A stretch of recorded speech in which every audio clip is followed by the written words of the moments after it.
I came to Israel bearing a simple message. The United States stands with Israel and with its people. Today, tomorrow, every day.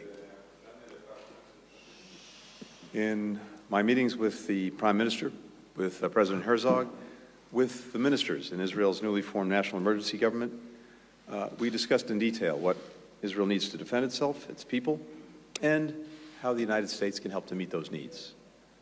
We're delivering on those needs as we speak, and we will work closely and swiftly with Congress to meet them as they evolve. This afternoon, I met with families of American citizens that Hamas has killed or taken hostage. The enormity of their anguish, their loss, is immeasurable. For the families of the missing, there's an unrelenting agony of not knowing the fate of their loved ones, something that I don't think most of us can truly understand, truly contemplate if you're not in their shoes. No one should have to endure what they're going through. There's so many families like them. The United States is one of more than 30 countries where family members, friends, entire communities are being forced to go through this wrenching experience because of Hamas's disdain for human life and basic human dignity. We're doing everything we can to secure the release of the hostages, working closely with our Israeli partners. I brought with me to Israel our Deputy Special Representative for Hostage Affairs, Steve Gillen, who joined my meetings with the families and will stay on the ground here to support the efforts to free their loved ones. I also had a chance to see up close the genuinely inspiring solidarity of the Israeli people in the wake of Hamas's attacks. When I visited one of the many sites where citizens have swiftly organized efforts to collect, to sort, to distribute donations to those in need, including many families who've been displaced from the south. I had a chance to meet with some of the volunteers, several of them dual U.S.-Israeli citizens. One young couple told me how they narrowly escaped with their own lives when Hamas terrorists attacked the Supernova Music Festival. They told me about their friends who were not fortunate, who were killed at that festival. Others taken hostage or still missing. In our time here in Israel, everywhere we've gone, we've met people who've been touched in one way or another by Hamas's bloody hand. A loved one, a friend, a classmate, a neighbor, a colleague, killed, maimed, missing. We encountered a nation knit together by grief, but also a nation united in resolve. The United States shares that resolve. We stand shoulder to shoulder with the people of Israel. From here, I'll go on to Jordan, where I'll meet with His Majesty King Abdullah and with Palestinian Authority President Abbas. And then over the coming days, we'll visit with leaders in Saudi Arabia, the United Arab Emirates, Egypt, and Qatar. Across each of these engagements, we'll continue pressing countries to help prevent the conflict from spreading and to use their leverage with Hamas to immediately and unconditionally release the hostages. We'll also discuss how we can continue to make real our affirmative vision for a region that's more peaceful, more prosperous, more secure, more integrated. And in fact, that is the choice. And the choice in some ways has been made even more stark by the actions of Hamas on Saturday. One path forward is a region that comes together, integrated, normalized relations among its countries, people working in common purpose, to common benefit, more peaceful, more stable. Then there's the path that Hamas has shown in stark, clear light: terror, destruction, nihilism. The choice could not be more clear. We know the choice that we're making, our partners are making. We have work to do to carry it through. In all that I did today, I was supported by an exceptional team here in Israel. It's been doing crucial work in incredibly difficult conditions. led by a remarkable chargé d'affaires, Stephanie Hallett. Stephanie's doing an extraordinary job. We also look forward to welcoming our future ambassador, Jack Lew, to Israel. As many here know, Hamas launched its attack on Simchat Torah. This is the day that Jews celebrate finishing the reading of the Torah. This Saturday, Jews around the world will chant the first words of the book of Genesis. They'll read that in the beginning, there was darkness, and then there was light. That the first person was alone until a partner joined them. I'm standing here today alongside our Israeli friends and all those who reject terror to help find the glimmers of light, even in this moment of deep darkness, and to make clear that as long as there's the United States, Israel will never be alone. With that, happy to take some questions. First question goes to Sean Tandon with AFP. Thank you, Mr. Secretary. Good evening. Sean. Can I just ask you, to begin with, Prime Minister Netanyahu has shared what are very gruesome photos. He said that he shared them with you. Yeah. I know they're very disturbing to look at, but I wanted to see, first of all, what your reaction was to those. And if I may, like, while understanding and acknowledging the great suffering that's been experienced by Israelis, there's a lot of concern in some quarters about the situation in Gaza as well. People looking for food in light of the cutoff. Was that discussed at all in terms of the humanitarian situation in Gaza? Was there any call for easing some of these conditions or for restraint as we expect a ground offensive? And if you allow me, just one thing that's been reported just recently. There was a report in the Washington Post that the United States and Qatar have decided to slow down or suspend the access that Iran has to the $6 billion that's been put in the special account. Could you say if this is accurate, and if it is, could you explain whether this is a slowdown or something more formal than that? Thanks very much. Great. Thanks, Sean. So we did see photographs, videos that the Israeli government shared with us. Some, I think, has actually already been seen in public media. Others were new to me, and I think new to our team. It's hard to find the right words. It's beyond what anyone would ever want to imagine, much less actually see and, God forbid, experience. A baby, an infant, riddled with bullets. Soldiers beheaded. Young people burned alive in their cars or in their hideaway rooms. I could go on, but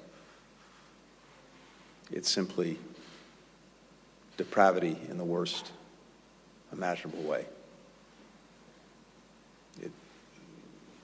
It almost defies comprehension.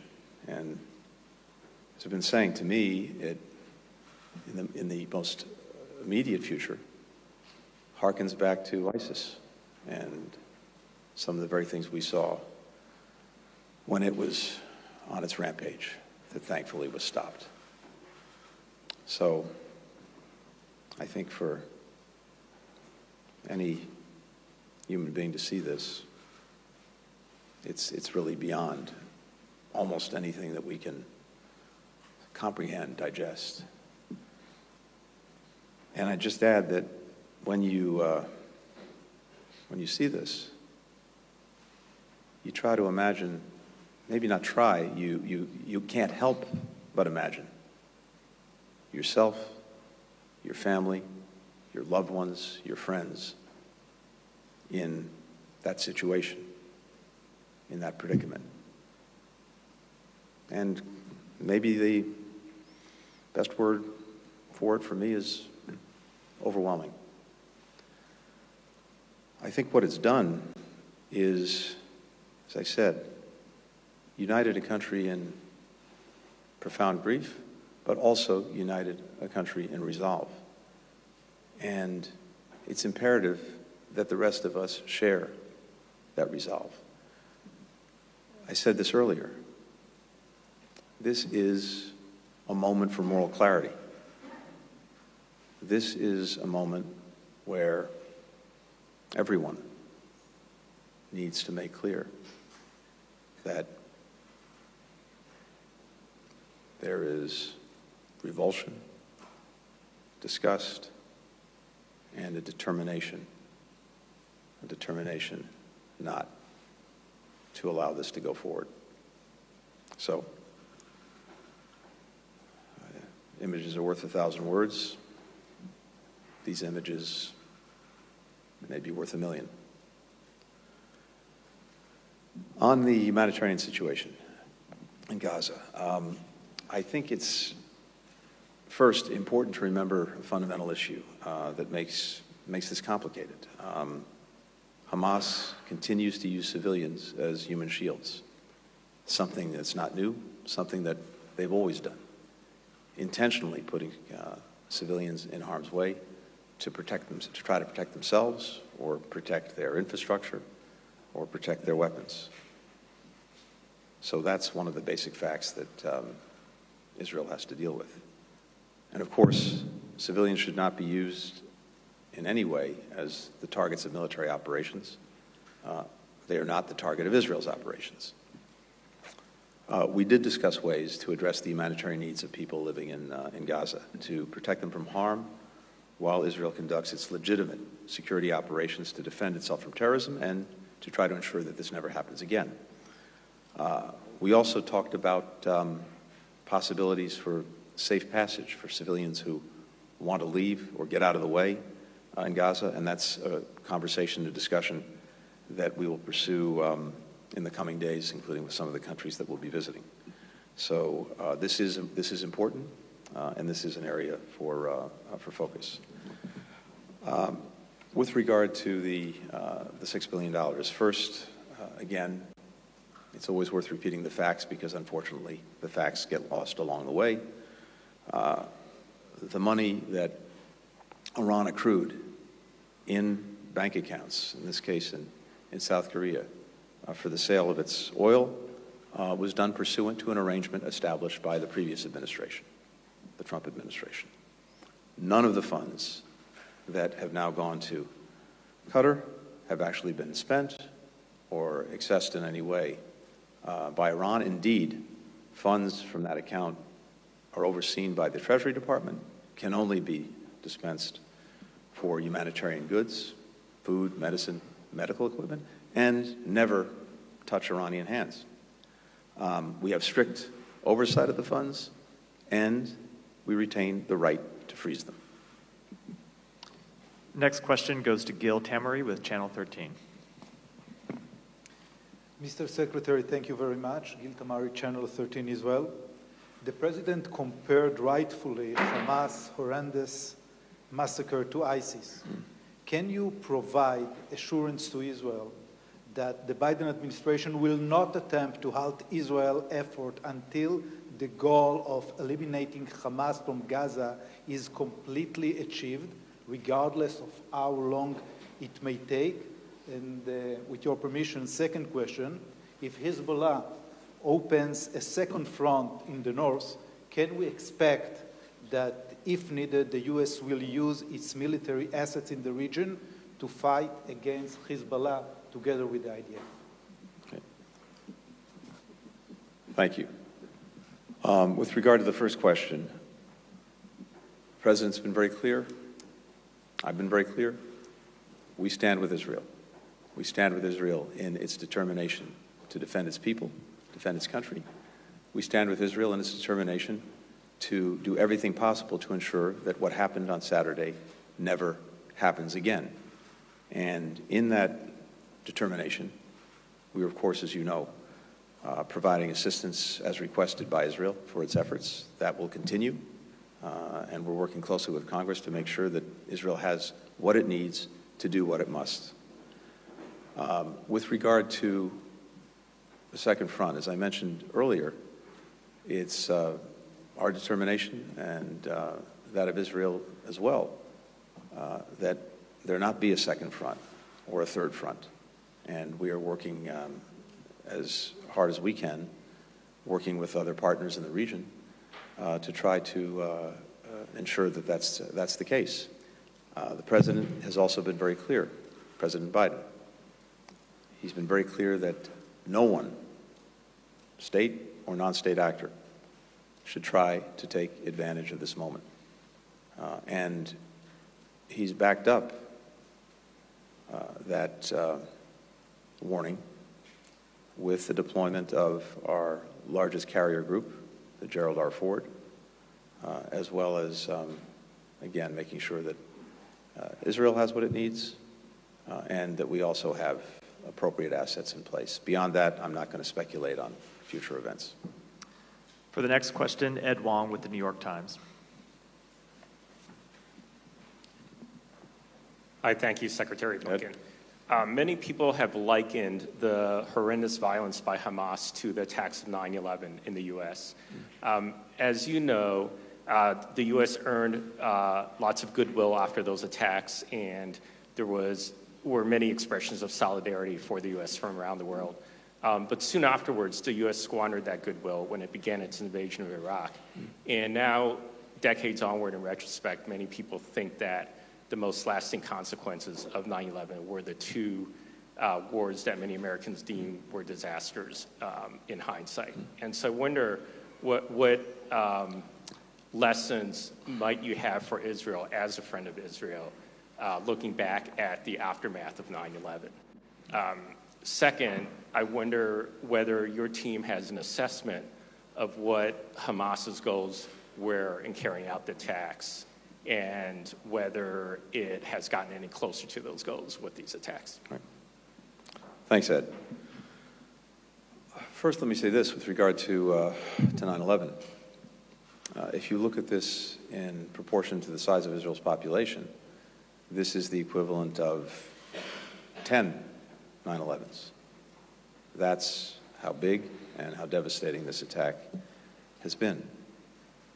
And of course, each of these situations is very different. And it's important to keep that in mind.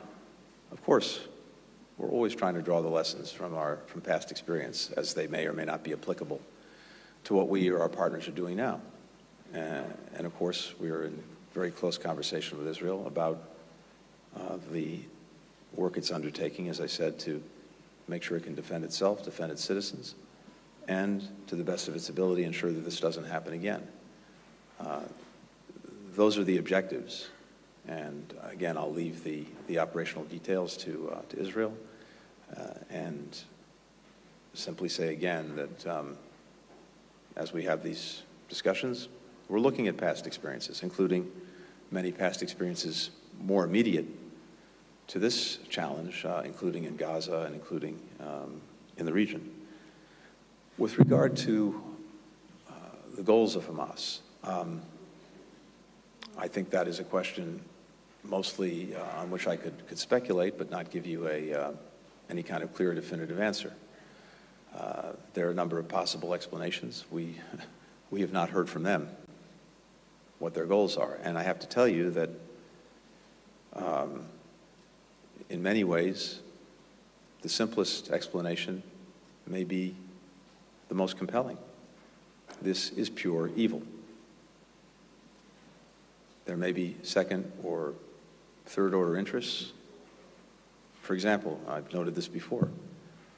We've been engaged, as you know, in trying to support and advance the possibility of normalization between Israel and Saudi Arabia and other countries that do not yet have normalized relations with Israel. Something that is very challenging, very difficult, but also very possible, and something that would have a profound effect on the region, on the countries in question, and on the region, a region that's been in turmoil for so many decades that through normalization, through greater integration,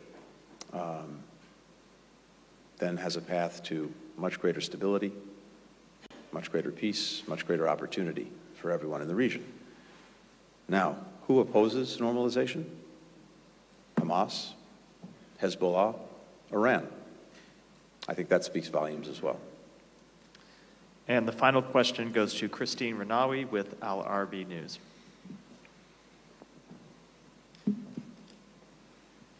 Thank you. Mr. Secretary, did you discuss with Netanyahu the need for Israel to commit to international law on their war in Gaza, and any more details about the humanitarian corridors in Gaza? And following on my colleague question, the spokesperson of the White House retracted President Biden's claim of seeing pictures of beheaded children.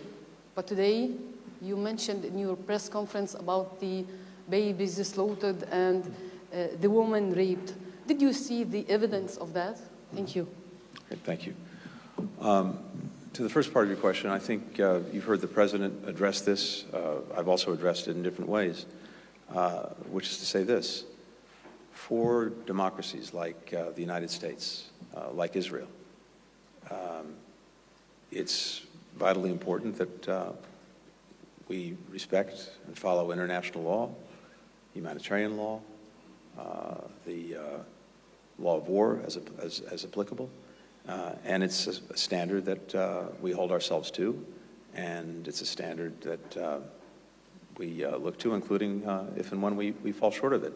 So this is something that motivates both of us, and of course it's what distinguishes us and other democracies around the world from terrorist organizations like Hamas, which have absolutely no regard for the rule of law, for humanitarian rules and rights, for any basic standards of human decency.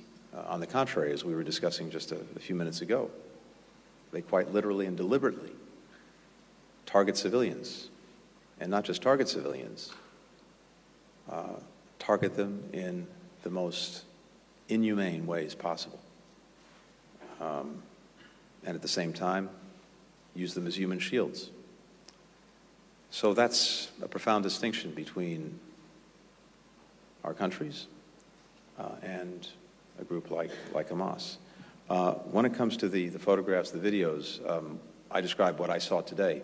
That doesn't mean it's the entire universe. We had an opportunity to see some of the photographs and videos. Unfortunately, there are many, many, many others. And every day, the world is seeing new evidence of the depravity and the inhumanity of Hamas. Depravity and inhumanity directed at babies, at small children, at young adults, at elderly people, at people with disabilities. The list goes on. And on a basic human level, how anyone cannot be revolted and cannot reject what they've seen and what the world has seen, it's beyond me. Thank you. Thank you all.